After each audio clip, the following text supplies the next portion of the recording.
But from 49ers fans who are very much upset at what has happened today in San Francisco. I saw one, I forgot who it was. He was, I think, a national reporter. I'm just like, I hope Trey Lance has got got all the confidence in the world. I hope he's a really confident dude going into this year. And that's like his thing, his MO. He's a confident guy and is able to compartmentalize and look past this. But where are you at? You've had a couple hours to kind of think about this, let this settle a little bit. Is it panic mode now in San Francisco? Is this a disaster if you're Trey Lance? Does this signal that the Niners are just overconfident in a really weird way about how they can control the narrative in the locker room and keep this thing moving in the right direction? Where are you at with all of this? So, I mean, I usually like to be a pretty confident person when I talk about things. I will say, I really at this point have no idea what I think is going to happen. Some of my initial reactions, I think if at the beginning of the season they would have said the 49ers are restructuring Jimmy Garoppolo's deal at the beginning of the season, we would have been like, oh, okay, they're restructuring it, trying to find a better trade partner, yada, yada, yada. Right. I don't think there'd be as much panic. But after everything that we've gone through in the Jimmy Garoppolo narrative, I think it just comes at a time where, you know, Twitter is an insane factory of takes and opinions. And I think there was no world in which this news would have broke or Twitter didn't collectively freak out. Not even just 49ers Twitter. But I will say this. My favorite tweet that I've seen so far, shout out to Super Scout Bros. He said exactly what I feel. He said, as a 49ers fan, keeping Garoppolo is great. A good backup QB that can win games if they need. As a person on Twitter, I could not be more upset. And I think that's the general consensus. Like, we're just all over the storyline, right? We want Trey Lance to have the situation to himself. We want him to be confident. We don't want there to be anything to get in the way of the development of Trey Lance. I'm not worried about Trey Lance development. Even with the offseason, he struggled a bit. I'm just really not worried. It's a solid franchise with a solid roster, good weapons. He's in a good situation to succeed. I'm not worried.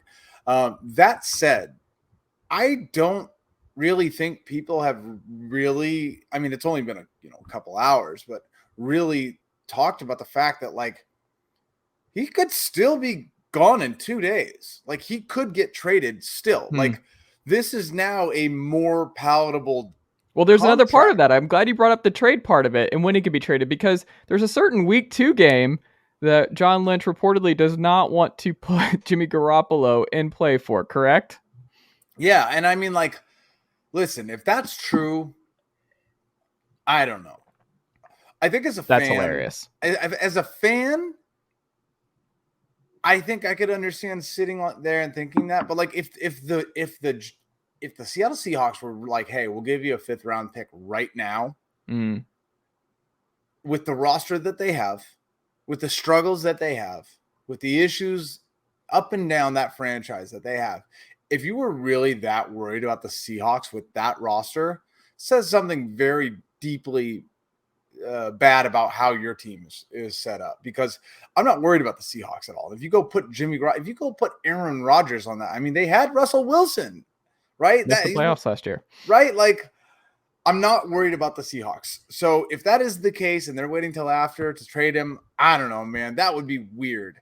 But I think regardless of anything, everyone's like, well, there's a no trade clause. There's a no trade clause. It's like, yeah, well, John Lynch said at the beginning of all of this, we will not trade Jimmy Garoppolo somewhere he doesn't want to go. We are going to be good partners in this. Jimmy's done great things for us. We respect him. He respects us.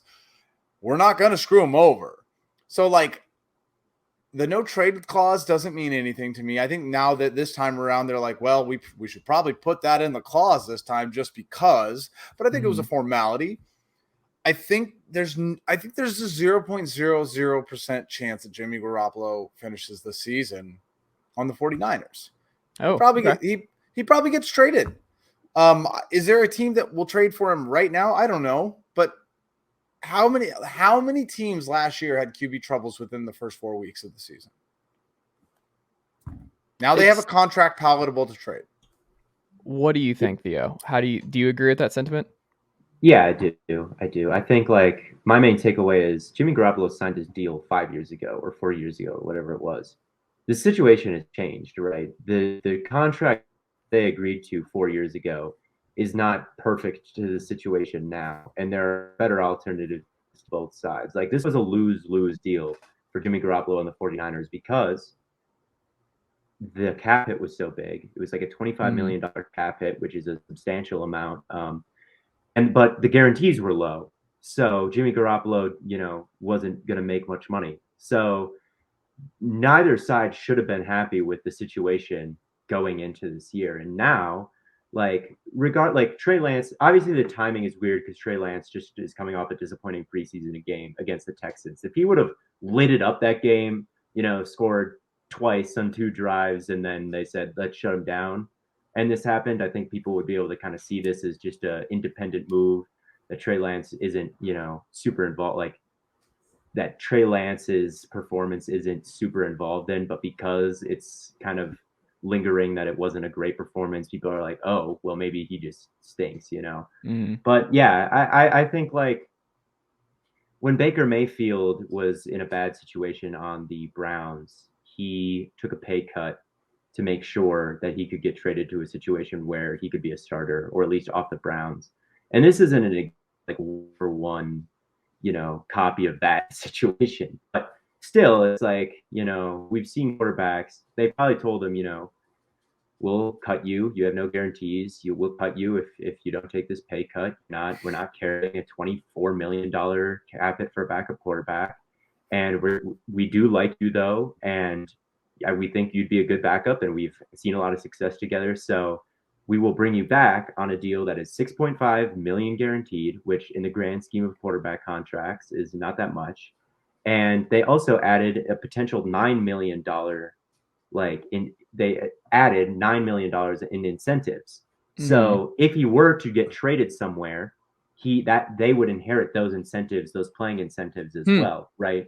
So if he were to get traded week 2, like week 1, all of a sudden Tua Tagovailoa tears his ACL, and the 49er or the Miami Dolphins with all their star power are left, with, I guess this maybe is not the best example because Teddy Bridgewater is a pretty capable backup. I don't know. Zach Wilson. We'll say Zach Wilson re-aggravates his knee and he's out for the year, and the Jets are there with, no quarterback. Jimmy Garoppolo can go to that situation and make potentially $16 million next year. He is not getting signed to anywhere that he can make $16 million. Like on the open market, I don't think he's like fetching $16 million. So he's a good, so I think it's a good deal for both sides. Honestly, you've got a decent backup. You've got like it's a decent deal it's a better situation than Jimmy Garoppolo was in 2 days ago, because now he's not going to get cut and he's got more guaranteed money. So yeah, like in a vacuum, it's a good situation, but you've got so many people wondering that, like, oh, what does this mean for Lance? Who's going to be the starter? Is this really, where's the coaching staff's head at? That's the risk, I guess, is like, are the players thinking that as well, or do they all understand what's going on? And that's the downside of this contract, because I think it's a win-win. But you guys touched on it, the distraction that it causes and kind of the tension that it may cause.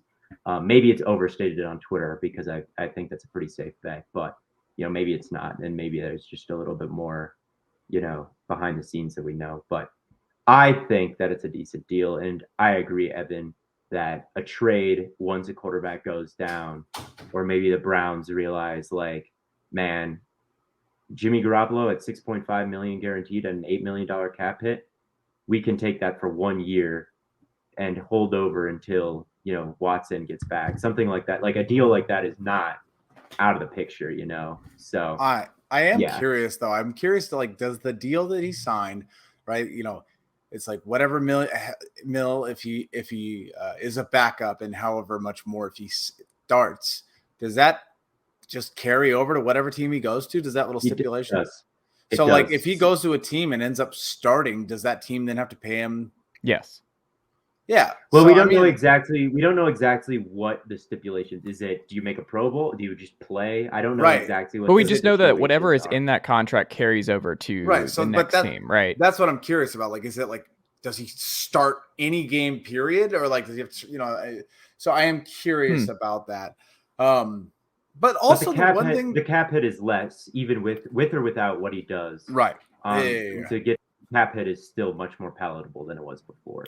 The one thing I want to say before we end on this till the next week when we inevitably have to talk about Jimmy Garoppolo again is, if you're going to ask me what type of quarterbacks do you need personally, personality-wise, mentally, to handle a situation like this, Jimmy Garoppolo's that guy. Literally, not one time has he said a single negative thing about the situation. Every single time, literally since he joined from the Patriots, he always says the media correct thing, right? Like the professional, outstanding quarterback, good guy, team guy thing. That's always. He's always handled it with class. He's never said anything negative. As far as we can tell, the worst thing about him is that he doesn't text back George Kittle. And if it has to be in a situation like this where he is the backup because there's no trade partner, because things just didn't work out the way we had all wanted, I mean, I would like Jimmy Garoppolo to be a backup to Trey Lance. Like it seems like we would be applauding having such a good situation. It's just all the drama that's come with it. If you could remove that entirely and just be like, would you want Jimmy Garoppolo to back up your young quarterback? You'd be like, hell yes. Right, exactly. But the problem is he's still just too good to be a backup for a lot of teams around the league. Like you just can't. And I think you have to look at the context. But I agree with in a perfect world, if you're the Niners, you're like, yeah, why would we trade Jimmy right now? Like we have this thing that we know, this guy who has gotten us to a Super Bowl and an NFC title game 2 of the last 3 years. We know our roster should be in the playoffs no matter what. Like it would be awesome if we could just remove the reality part of this and the personality part of it, of just we're giving it to Trey Lance, but if Trey flames out or he gets hurt or whatever, we have Jimmy Garoppolo ready to go in his new incentive-laden contract that he's just going to step right in and he's going to get us back to the playoffs, and who knows, maybe make a Super Bowl run with Jimmy this year. That would be the perfect scenario, right? If you could do that, it's just the behind the scenes, the locker room stuff, the question marks with the other stuff that I don't see how that works for a full season. We'll see. Well, yeah, I agree. Jimmy Garoppolo, he might love being a backup, with what we've heard about him. There's been times, I remember Martellus Bennett, or maybe it was Julian Edelman or something, telling a story about the time Jimmy Garoppolo got hurt and they thought he could play through it and then he didn't. And then the Patriots players, they said they lost respect for him. And then when he signed his big, huge deal, he just kind of disappeared off the face of the planet. He may not he may not be the type of quarterback to quite have the mentality to go out there and be like, I need to dominate. I need to be the starter. He might be a guy who's fine. He might be a guy who's fine coasting, right? Well, maybe he's my shoulder's messed up. I just got surgery. I'm okay sitting this year out. I don't care. He may make it very clear that he's I maybe there's a little Alex Moran in him from Blue Mountain State, maybe. But I will say this: is he I have to go dominate no matter what Tom Brady type? Absolutely not. We've seen that. But everyone outside of Martellus Bennett, I mean, everyone that's been in the 49ers locker room has said he's a fantastic leader. He's the nicest guy on earth. No one has anything but good things to say about him. The only thing that they had to say is that once he got his contract, he just disappeared in the offseason. But when the offseason started, I mean, I got mad respect for that. It's very irregular, but if you gave me $150 million and I was in the offseason, I'm going to go spend my time with the people I care about and love. The guy seems to be incredibly close to his brothers. I don't know if you guys have ever seen, him and his brothers and his childhood best friends, they go everywhere together. Even the 49ers parties in Vegas, his childhood friends are with him. He's just always with the people that he's closest to. I mean, I can't really knock that. So I always hated that Martellus Bennett line because it's just like he was like on his fourth hired gun hitman contract coming over just trying to find a team, talking about how like, oh, you're not a lead, blah, blah, blah. I don't know. I don't mean to diverge, but either way, the Jimmy Garoppolo story refuses to die. It continues on. We'll be talking about it every single week, whether I like it or not. There you go. Well, we'll see what happens.